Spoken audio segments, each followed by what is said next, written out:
Hôm nay các bạn đã đến trên channel của mình và hôm nay mình sẽ làm một video làm slime trong suốt. Và đây là slime hôm qua mình làm. Đây. Và mình sẽ bắt tay ra làm.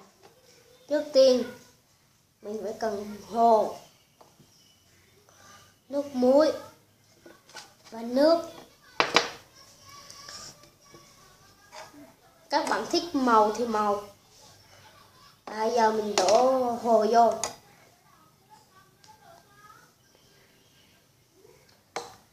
Tiếp theo đổ nước vô.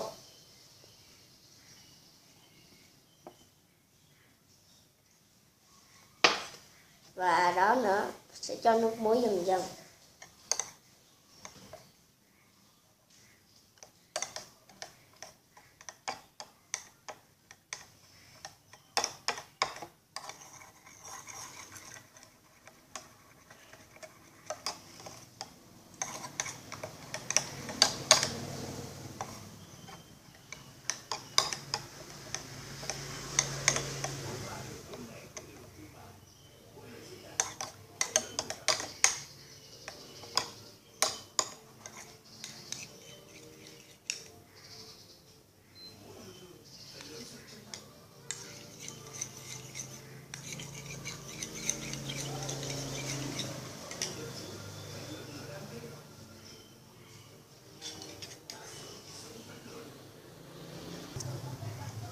Và cuối cùng mình đã làm xong.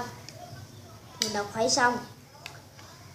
Bây giờ mình sẽ để cỡ 5-10 phút.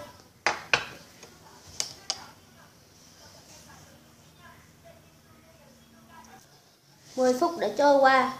Bây giờ mình sẽ bóp thử.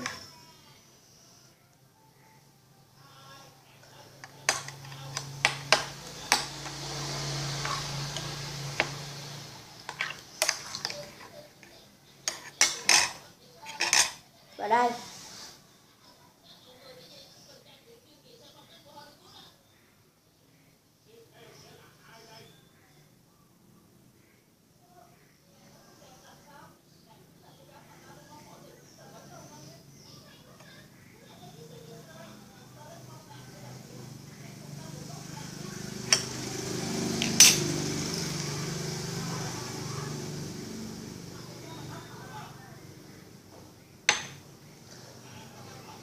Và đã xong.